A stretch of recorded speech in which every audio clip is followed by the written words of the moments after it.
Halo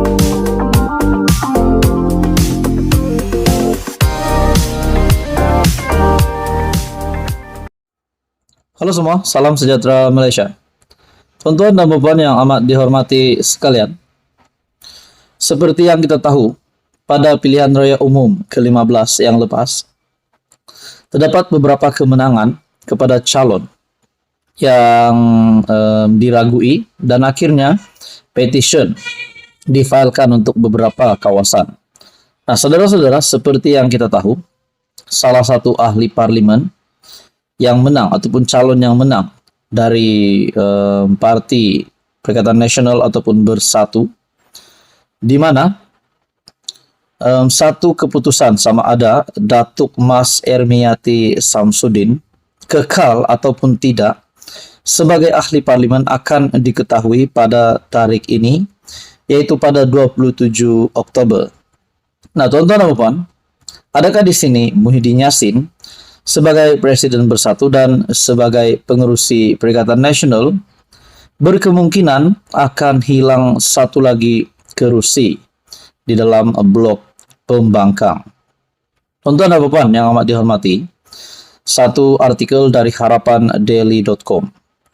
Keputusan sama ada MP Masjid Tanah kekal diketahui pada 27 Oktober.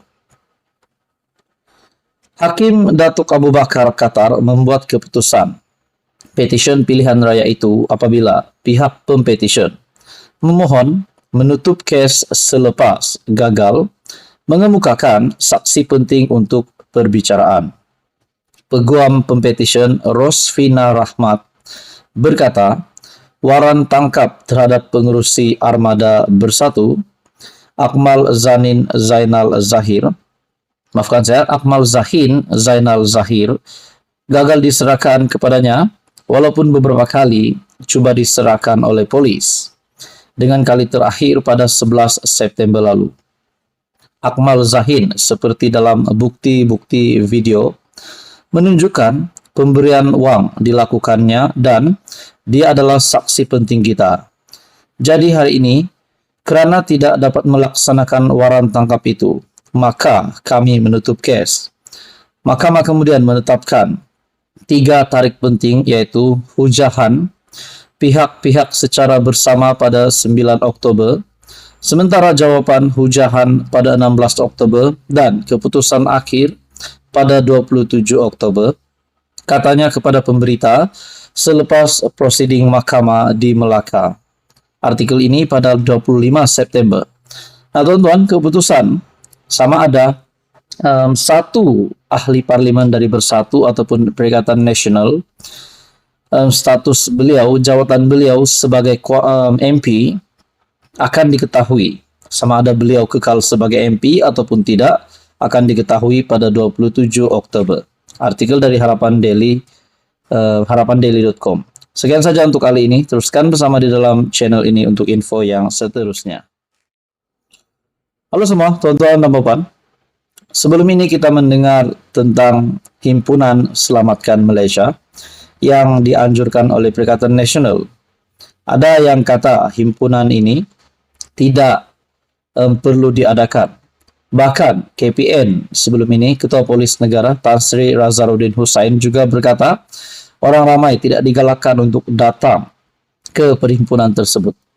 Hari ini, saudara-saudara, terdapat satu sosok pemimpin dari kepimpinan Perikatan Nasional yang disebut di dalam satu berita berkaitan dengan keterangan.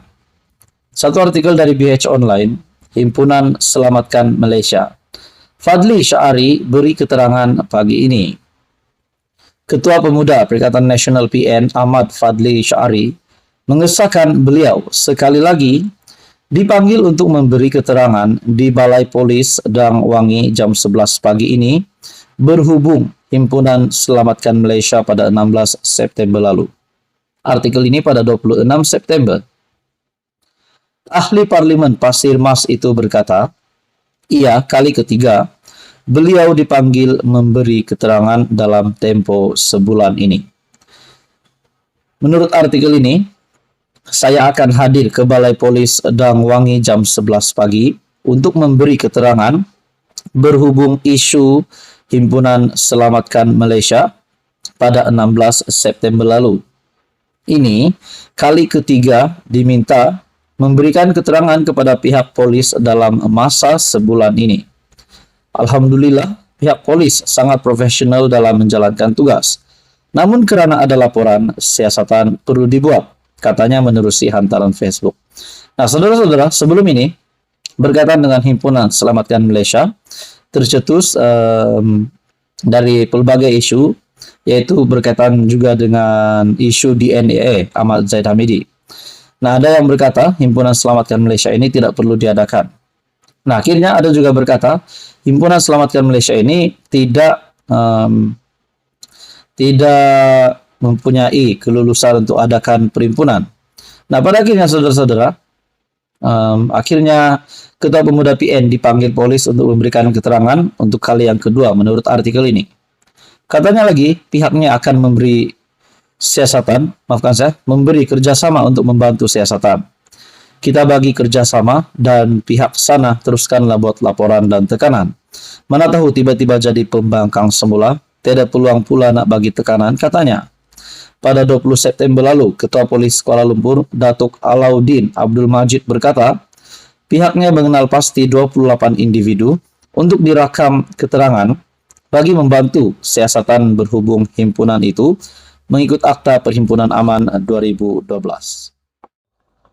Tuan-tuan dan puan yang amat dihormati semua, saudara-saudara, kita mendengar baru-baru ini satu berita berkaitan dengan rombakan kabinet besar-besaran yang dijangka akan dilakukan oleh kepimpinan PHBN ataupun kepimpinan Kerajaan Perpaduan hari ini.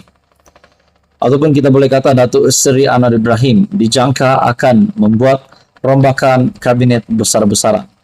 Nah, timbullah pandangan ramai orang, siapakah menteri yang akan dipecat dan siapakah menteri yang wajar dikekalkan.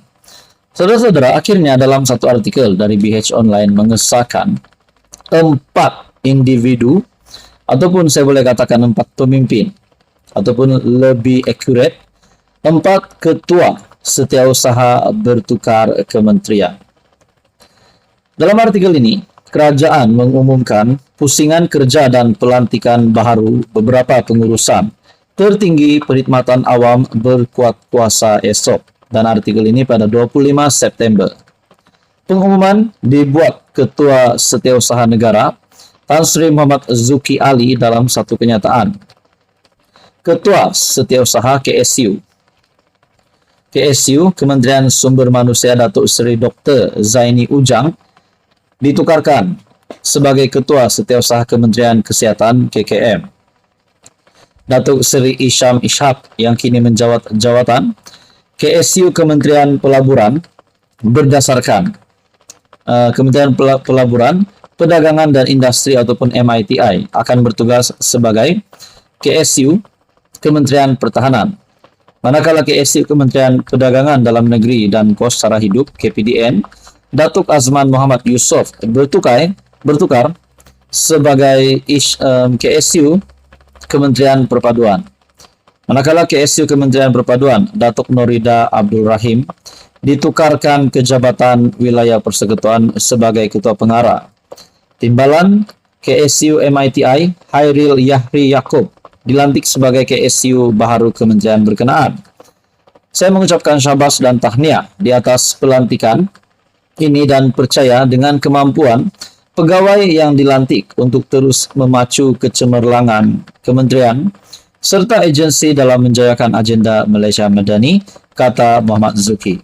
Artikel ini dari BH Online. Nah, saudara-saudara, kita mendengar sebelum ini berkaitan dengan rombakan kabinet besar-besaran.